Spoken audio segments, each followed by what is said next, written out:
in the French language as the 7th month being actually the 9th month. The 9th month, okay. Well, I think what would be interesting, and if anyone out there would like to take up this task, I would like them to go back to that month in 1999 and run some stats on was there a sudden uptick. I think that date represents the start Correct. of the decline cycle. I think that's what he was referring to, and it's being caused by what he said, the destroyer. Yes. Okay, I think he was right on. I don't think he was a decade off at all, because our research indicates the same thing. Since 1972, things have been going slightly askew. Since 1972, very, very gradually, through the 70s, through the 80s, and things started to uptick on the 90s, and now here we are into the 2000s. I think there'll be a gradual escalation of extremes on the planet, including weather and all these other things. And don't forget, by then, our election will have been over. Correct. And whatever the subsequent fallout of that election will greatly impact what's about to befall us. That's what I'm trying to say. Okay, well, see, I want to put that in perspective so that our listeners today can really understand what's going on. You don't need to convince me because I already know what's happening. But there's so many people out there that don't, and I think they're a little bit confused. So I just wanted to put that in perspective. Oh, absolutely. And here's the thing. Anybody can go around afraid. Anybody can go around nervous and biting their nails. If you know the enemy that you're facing, or if you understand the threat that you're facing, any common, logic, human, intelligent person would say, well, what can I do to prepare and safeguard me, myself, my family, my city, my region, my country, my planet? But we're not there yet, because that's what all the signs are pointing to. Right. I just heard them recapping again. Well, we're not sure, but sometime in the next 30 years. Oh, sure. If we're right about this so-called Planet X, this extra solar body coming through, you ain't going to have to wait 30 years. Our solar system is sliding from one phase from. It's very technical. It's like going. We're in the positive phase right now. We believe that we're going to be sliding into what's known as the negative phase. We're going to slide into a different dimensional shift within the plane of the ecliptic of the galaxy. It's real complicated, but it's more than just the Earth going through her personal changes. It's what the ancients call the end of time, what the Mayans described as the New Age. See, there's a lot of metaphysics here. See, fortunately, Stephen, you have a firm understanding of the nature of metaphysics, which means what? Beyond the physical, does it not? Metaphysical? Yes. Okay. So where we're at is that a lot of these things that I'm talking about and that we were writing about, and by the way, mine's not the only book. There are dozens and dozens of good books out there. But we've all seemed to hit on the same theme in that something's really, really wrong, and if something's really, really wrong, what's causing it? Well, we already know what's causing it. NASA knew back in 1982 what was causing it. It's just that we now have to step out from behind we're not sure what we're going to tell you is going to happen, and I think that what we need to do is just let everybody know that we're in for some rough times. Blog. So we need to start getting prepared. And shows like yours give everyone the opportunity to either send questions, and incidentally, if anyone would like to email you and you want to forward me the questions, I'd be very happy to address those and try to get those emails out for people who have questions on what we're talking about. Okay, very good. I'll keep that in mind, and I'm always getting emails on different topics, and certainly if we get something along. To those who may be tuning in late to our live broadcast today, our special guest is Dr. Jaysen Rand, a highly respected ufologist and researcher, and author of the book, The Return of Planet X, Wormwood, Mankind's Ongoing Legacy with a Brown Dwarf Star. Jaysen Q Rand has authored 3 books, including The Extraterrestrial Hypothesis, The Cosmic Blueprint for After, and The Reality Engineer. Dr. Rand travels widely, establishing close ties with his fellow ufologists and paranormal researchers, especially in Russia, where Rand has close ties with Lieutenant Colonel Marina Popovich and her former husband, Army General Pavel Popovich, who both live in Moscow. Marino and Pavel remain active in the UFL field representing Russia. Blog. Jaysen, on the front cover of your book, in the word wormwood, what is Planet X's relationship to the biblical wormwood, as Revelation chapters 8 verses 11 describes, and why is it that important for each of us to understand in the cosmic realm of ancient prophecy, as described by the Mayan and the Sumerian civilizations, and with respect to the characterizations stated in your book? Now that's a mouthful there. Yeah, but it's real easy to explain because the subject is all unified. It's all about the same subject. Okay. Look. First of all, we believe that wormwood, as attributed to in chapter 8, verse 11, where it says, "And the name of the star was wormwood," is because we believe that it is the same biblical entity. Wormwood is the brown dwarf star that's inbound. All of our research and all the religious prophecy, everything that we comb through, hours and hours of research and notes, all indicated that there was a complete connection between events in the Bible, things like when Moses left Egypt, and all of these things all attribute themselves to having a common denominator, and that is some kind of a brown dwarf star. In this case, we think that it is wormwood. And it was prophesied. If it's prophesied in the book of Revelation, and as most practicing Christians believe that the book of Revelation is unfolding, then it would stand to reason that once again, where there's smoke, there's fire. In this case, we think it's a big fire, and it's a big problem. Okay? So that answers what we think wormwood is. Now, in going on further with your question, what we have to understand is that as a society, we have to accept responsibility for our choices. Okay?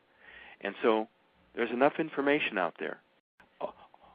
Are we all crazy? Are we all just not right in the head? Are we all imagining all of these things happening? I think not, because the literature and the science and the history all points to reality. And I think it's an exciting time to be alive, Stephen. You're going to be on this planet as it goes through one of its greatest transitions in the history of mankind, in the history of the planet itself. When all these former ages came and went, there were very few people on the planet. You realize that. It's only been about the last 15 to 25,000 years, or maybe a little bit further back, that we've really had the kind of thing that humanoids bring to the planet. Yeah, there was lots of animals, lots of ages, and lots of very strange animals, but we're talking about, the idea of Homo sapien at the end here. So we're about ready to see something transpire with almost 7 billion people now on the face of the planet, which we never had before. So we're about ready to see a great experiment. And the experiment simply pits man against nature. I know that sounds kind of rough, but, it's always been that way, That's correct. And throughout history, there have been whole civilizations wiped out by volcanic eruptions and earthquakes and the supposed demise of Atlantis and all of these things. The research that we did opened me up to understand that I really knew very little before I cracked into the subject. I mean, I had read lots of books on it, but, until I sat down and did the research myself, digging facts out, it was just absolutely frightening at how everything that was happening today points exactly to what happened before with other civilizations and other time periods and other catastrophes. Except the situation was there were very few humans around. Did I hit those 2 points for you? Yeah, you did. I was going to ask you a question regarding, we're talking about mankind's existence here on Earth in the last 20,000 or so years. And we're giving general terms and periods. I mean, rather than try to give specifics. It's 15, 20, 25,000 years ago. I think the question that a lot of people have asked previously regarding our existence is, are we a hybrid civilization that was created from a alien entity, or did we come from another planet and accidentally end up here? Ooh, boy, that's a really loaded subject. I suppose there's several different ways. Almost any answer that I give other than a pure act of God, and I'm not saying it wasn't, the mere fact that we've come through various periods and seemingly have advanced in different stages. I mean, we can't look back into a subject like anthropology and not understand exactly what went on with the evolution of mankind. Now, everybody argues, well, were we created or did we evolve? Well, anything that evolves has to be created, correct? That's correct. You can't a life form can't evolve without somehow being created. So what a silly, stupid argument. First of all, the two arguments to me have never made sense. You cannot have evolution without creation. Now, what constitutes that creation? That's the subject, and that is the question. And when does creation begin? Well, these are questions that I think that are still beyond man's understanding, exactly what creation involves, because we weren't there. We don't know. However, when it comes to mankind and humankind, I think it's safe to say that if we did evolve, we certainly had help along the way. Okay? My understanding from my UFO research indicates that there may be as many as 87 known identified extraterrestrial cultures and species out there, aside from what Star Trek showed us. Follow me? Okay. Now, if there are as many as 85 or 87 intelligent, functioning, super advanced cultures, races, and technologies than ours, we ain't so high. So we have a lot to learn and we have a lot to think about, okay? If they found a way to get here, which a lot of them seems that they have found a way to come to and fro, back and forth, we can't even get back to the moon comfortably at this point. You think it's true that there's probably some alien forms that are actually among the masses at this time? Oh, I believe that there are hybrids. I believe that there are ET entities. That was the subject of the Cosmic Blueprint for After, by the way, which is a treatise on human cosmic reality post-2012. I think that what we have is a variety, a myriad of extraterrestrial life forms that are capable of mingling with ours, just like your best science fiction movie. It's not that they take you over. They can assimilate almost any life form that they wish to reassimilate. They're that far ahead of us. So if you feel sometimes that you have someone thinking in your head, you very well may have some form of an extraterrestrial presence doing a mind link or a telepathic communication with you. By the way, many people communicate with ETs telepathically. There are thousands of people out there who have this talent and this capacity. And a lot of them are in Russia, by the way. So would they be blending in for sort of a... for the mission. It's all part of the same goal. Right. That's what I was going to say. Yeah, there's going to be Earth disasters, but they're not going to destroy the planet. They're going to shake it up. They're going to change things around. They're going to make everybody wake up and think. And yes, possibly 1 billion or more people may die. It's inevitable, especially those people along the seacoasts. Look what happened in 2005 in that December-January tidal wave. So what we have to realize is that we have plenty of time to start thinking about it and reading and understanding, and let's get prepared. In the book, there's a whole chapter on self-preparedness. There's a whole sample dietary and food supplement budgets and outlays and menus that will take you through a 3-month to 4-month period. Everybody famous says, well, have 3 days of food and water and shelter. Listen, I went through the Northridge quake. I didn't have a home for a week. I bounced around on people's couches, and I even slept in my car. My apartment building, Stephen, was in a wreck. It was in pieces. It was red tagged. I had to get out because it could have come down at any time. So having 2 or 3 or 4 days is great, but you better have a preliminary place to park it in case your dwelling or your automobile is destroyed. Incidentally, the pantry cabinets out in the back where the cars are parked fell on the hood of my beautiful old Cadillac. And so I even had damage to my automobile to top all the damage in the apartment. What do you say to all these? What do you say to all the people who are living for today? They're into their modern technology, and they're considering the fact that, well, if this thing comes, we're going to lose everything we have. How are we going to start over like they did back in the 16th or 17th century? Well, mankind has been picking himself up by the bootstraps since time began.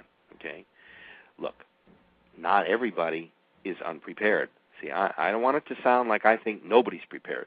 I think there are millions of people in this country who understand what's at stake. Certainly a lot of religious groups do. Look at the Mormons. Do you realize the Mormons have supplies for up to 5 years? Oh, yes, I'm quite aware of that. Now, I don't fault that at all. No, absolutely aside from not. all these Mormon controversies. I think it's a good idea.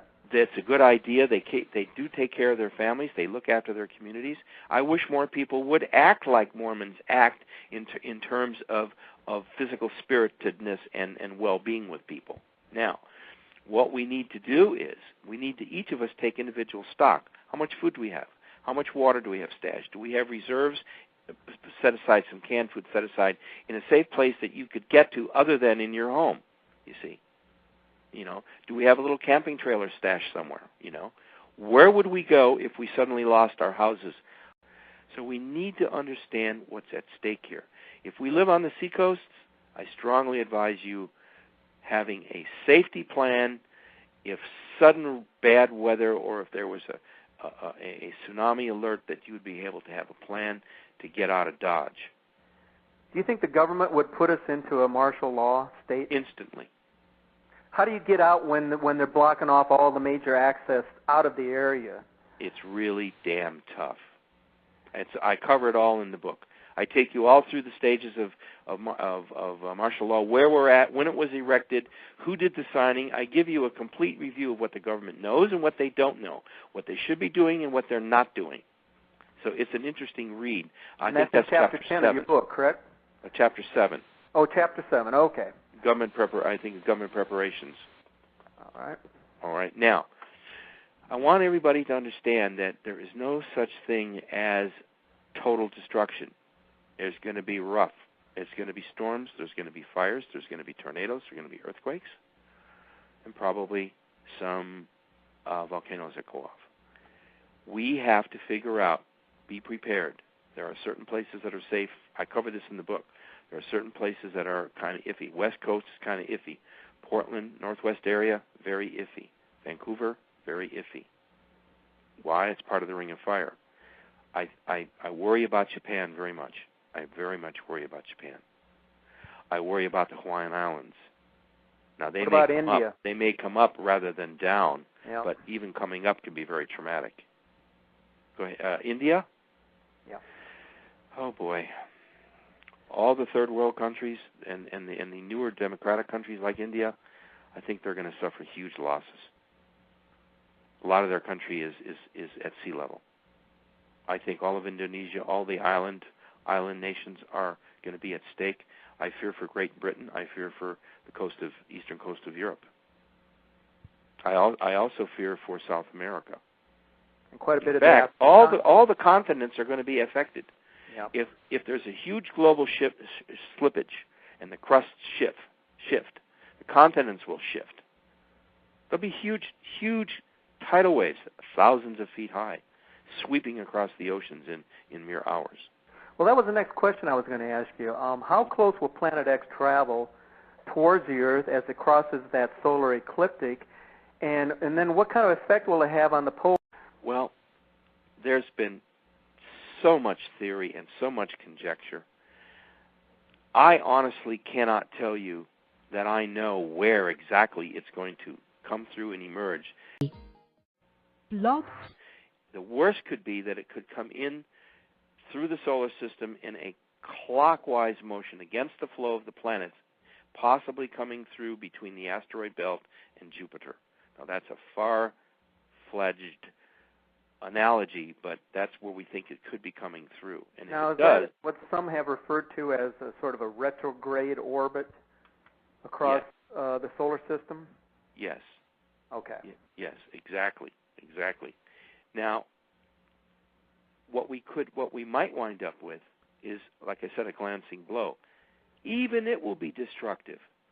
Even anything coming that close outside the solar system is going to affect everything in it. I believe we're already seeing the signs of these Earth changes taking place all around us. The volcanoes, the fire.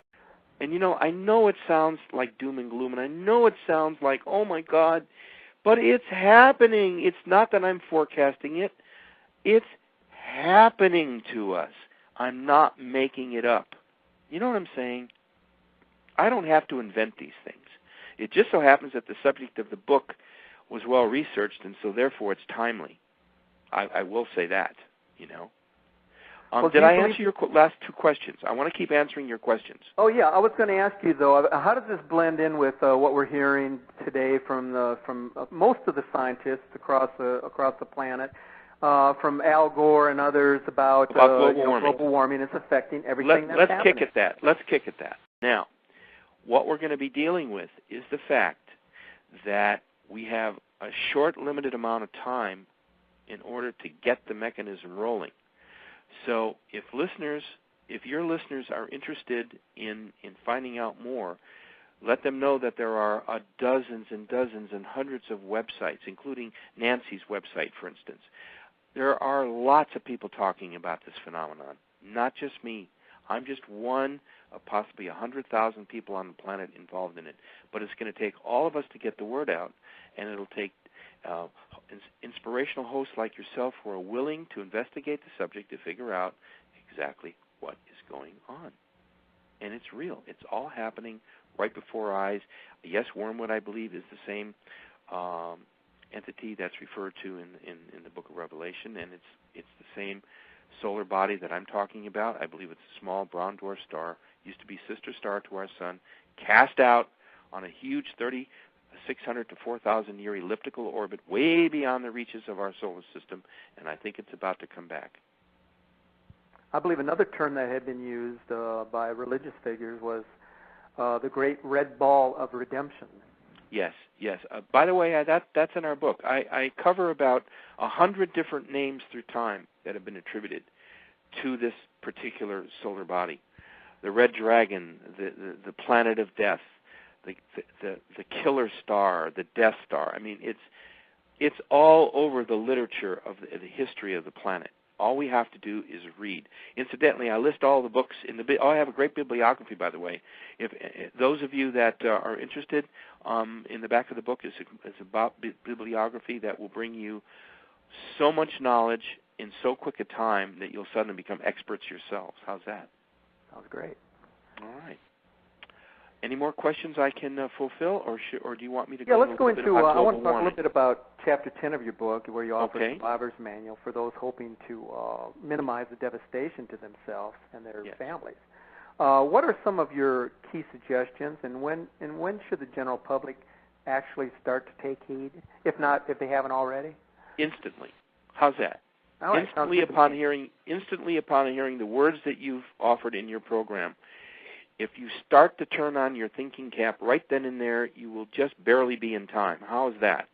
Do you know how short 2.5 years is? It goes by fast. And the older you get, the quicker it goes by. By the way, I can tell you that my time frame in terms of reality construct seems to be speeding up, just unbelievable. 24-hour day seems to come and go before I can even figure out what I'm doing. It's unbelievable. It really is. So here's what we need to do. We need to take stock of our individual preparedness. We start with the individual. You, me, Mary, Richard, James, and Sally. All of us need to sit down, clear our minds, and figure out, what would I do if suddenly I was confronted with horrendous news or a real disaster coming at me, or I found that that I was in the path of a tornado, what would I do? We have to figure out, first of all, where we live, very methodically. Where do I live? Where are the danger zones in each of the states that I live in? Do I live on a seacoast? Do I live near a large body of water like a lake, like Lake Michigan? Incidentally, Chicago, I was born and raised in Chicago, by the way. Okay. I know the power of Lake Michigan. Can you imagine that sloshing out of its basin, 300, 400, 500 feet high and rushing into downtown Chicago? Well, I don't think there'd be anything left of downtown. There wouldn't be much even to talk about. So, you remember Deep Impact, the movie? Yes. And remember The Day After Tomorrow, the big tidal wave that came crashing into Manhattan? Oh, yes. Okay, well, that's a possibility. I'm not saying it's going to be probable, but anything's possible. That's why these movies were made. By the way, these movies do more to hip the public and to get everyone's thinking cap on than you would ever imagine. Okay, now, we need to individually take stock. Where do I live? Where are my safety zones? Do I live in a secure structure? Do I have emergency supplies? Do I have bandages? Do I have food? Do I have emergency water, medicine? Do I have pet food? Do I have diapers for the baby? Do I have enough medicines for myself? And by the way, you should always keep a stash of coins, nickels, dimes, quarters, pennies, $50. These will become very valuable should the normal currency flow of the country be shut down. You'd have some. You follow me? Yes. Also, small bills, dollar bills and fives. Anything larger, you're a big target. You should have at least $400, $500, $600, $700. I know. Where do I get the extra money? Well, you pinch it. You pinch $5 here and $6 there, and you have change, and then you start to put some bills together, and they should be in a safe, secure, dry environment, possibly inside of 1 or 2 plastic bags. Why? You want to keep the elements away from the money and the coins. Okay. Medicine, enough for at least a month. Enough aspirin, bandages, antiseptic, some alcohol, iodine, things like that. First aid kit. First aid, general first aid kit. Yeah. And also get water purification tablets. Now, in the book, I tell you where to find all this stuff. There's a whole chapter devoted to a typical 3-month to 6-month hibernation period of what you would do if you were stuck in your house for 6 months. Now, I know it's not fun to talk about, Steve, but look what's happened to the midsection of this country over the last 12 months with just tornadoes alone. Correct. Even if those people were prepared, the tornadoes still took out their home. So we have to be prepared for whatever emergencies are coming. Now we're in the middle of a fierce firestorm season in California. Look what's happening to Yellowstone. Not Yellowstone. Yosemite? Yosemite. I'm sorry. Yeah. I meant to say Okay. Yosemite. Yeah. If you've ever been there, it's one of the most beautiful places on earth. It's awe-inspiring. It's jaw-dropping. I'd hate to lose it. But we have to be understanding that our planet is going through severe changes. Its weather patterns are all screwed up. The seasons are topsy-turvy. The currents in the oceans are being disturbed and changed. The water temperatures. Let's talk about global warming real quick. And we got 2 more minutes? Yeah, we got about 21 minutes left. All right, let's talk about global warming real quick, okay? Now, I'm not a global warming expert. I'm not Al Gore. I don't claim to be, but I have done a little bit of research on it. We have a 4-page spread in our book toward the back where we discuss global warming in earnest. We believe that there is such a thing called global warming. We don't disagree with the theory that there is this phenomenon going on, but what we disagree and what we beg to differ on are the causes of this phenomenon called global warming. Here's what we believe. We believe that the planet is heating up, partially because the core of the planet is heating up. And if you heat the core of the planet, don't you also heat the shell of the planet? Yes? Yes. Have to. And that shell connects to the surface, sometimes under the sea, where the crust of the earth is met by the floor of the sea. Well, that radiates heat up through the water, doesn't it? Of course it does. You ever boiled an egg?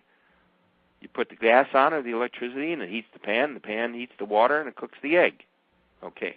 We believe that global warming is being caused probably at least 40 to 50%, which means a 50% increase in the global warming capacity because of the Earth itself. Nothing to do with CO2, nothing to do with mankind. Although we're contributing greatly to the problem, don't get me wrong, mankind is not the sole cause. We also believe that the Ring of Fire is about ready to explode. You know what the Ring of Fire is? Yes. Okay. Now, it's transglobal. It cuts across almost 3 separate oceans.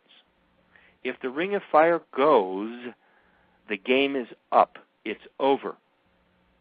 If the Ring of Fire volcanoes explode, even if only 3 or 4 explode, it could cause us a terrible global we're already cooling seeing period. a lot of activity in the Ring of Fire, especially in Indonesia and Yes. some of those islands in the South Pacific. All the Ring of Fire volcanoes are starting to pop. They're starting to shake. They're starting to shimmer. They're starting to power up, because I believe that the core of the planet is injecting, because it's heating up, it's causing more magma flow.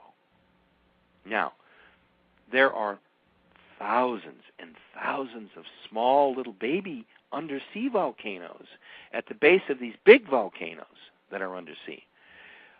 Like Kilauea, do you realize how massive the base of Kilauea is? Oh, it's tremendous. Mm-hmm. Several hundred miles in circumference. Yep. Several hundred miles in circumference. And we're seeing more increased lava flow there. Yes, Mauna Loa has been one of the most active volcanoes in modern times. In fact, it's never stopped flowing in recent times. Now, if this is any precursor to what we're to expect, Steve, we're about ready to experience another level of volcanic activity on the planet.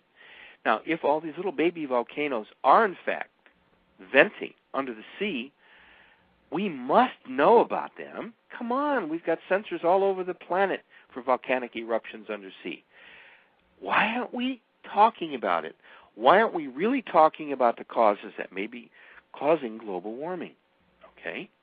I think that the oceans are warming because of the heating up of the oceans from volcanoes and the crust underneath the lava pots. And this would be letting off a lot of methane gas, is that correct? Absolutely, which then contributes to another problem in the atmosphere. You see, it's multi-lethal no matter how we look at it. And so I what do you think say? What do you say to the reason. United Nations then, who keeps insisting that it's mankind who's to blame for what's happening here on Earth now? Because it's been misunderstood and overlooked and mishandled for so long that there is no escape now. So what are they going to do? Does the United Nations ever take responsibility for anything that goes wrong? Not really. It's always somebody else's fault. Haven't you noticed that? Yes. The very officials that run the United Nations are questionable. We don't want to go there, though, right now, do we? That's not the focus of our thing. Suffice to say, the United Nations has got to get its head screwed on right. It's got to come clean with the public as well. It has to act as a united body for the protection of the planet. If not, then disband it and get rid of it. It's of no value. What they need to do is understand that the whole world right now is threatened. This goes way beyond national borders. Okay?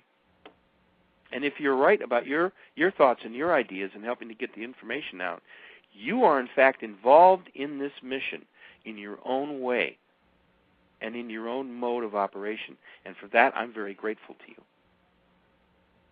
We're reaching lots and lots of people today. What would be your future message to our listeners today who may be taking your research and writing seriously?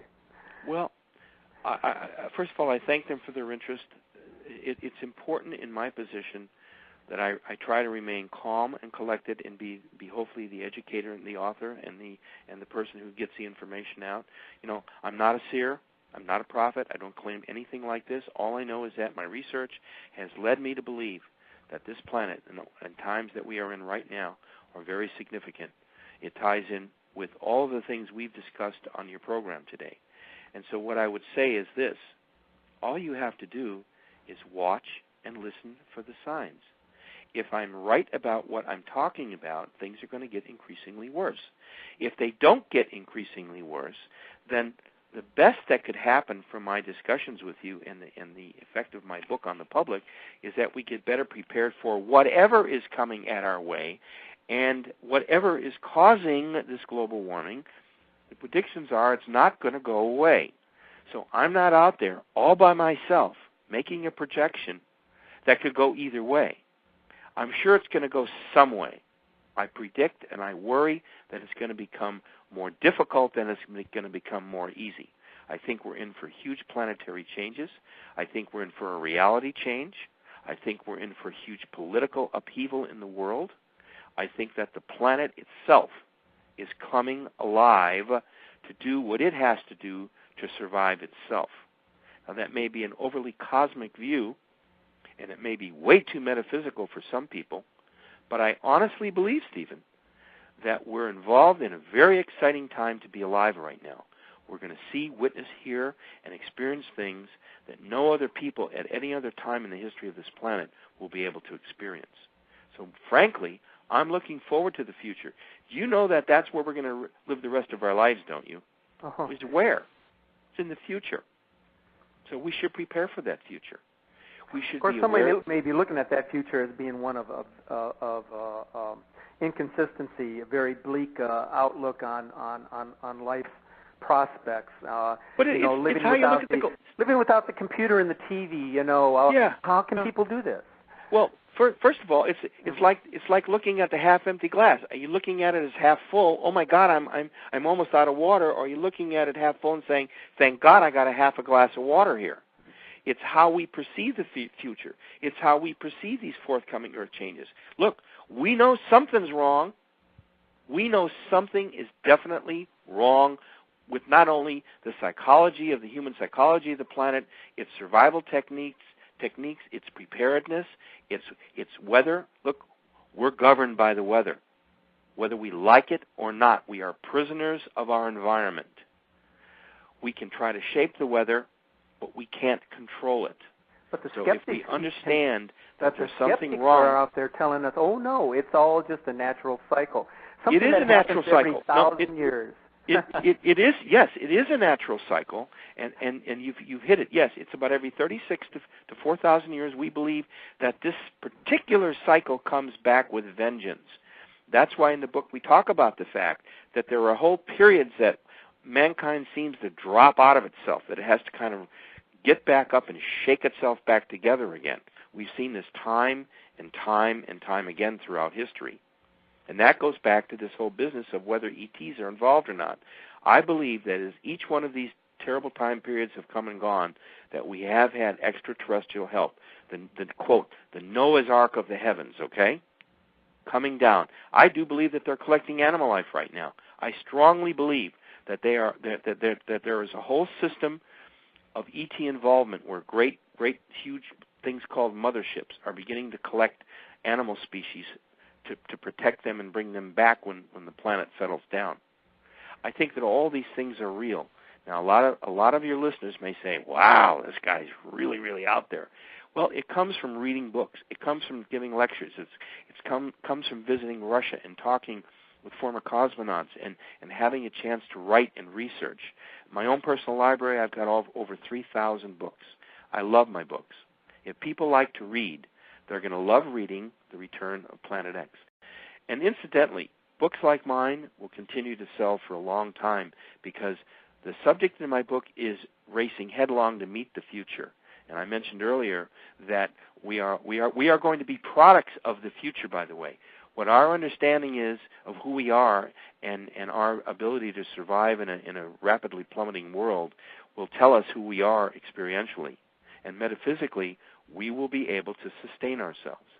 I want to ask you really quick, if we can. We got like 6 minutes left, but I wanted to ask you this question. What is your advice for those in the listening audience who believe that they themselves may have experienced a UFO sighting or a close encounter with an alien being or both?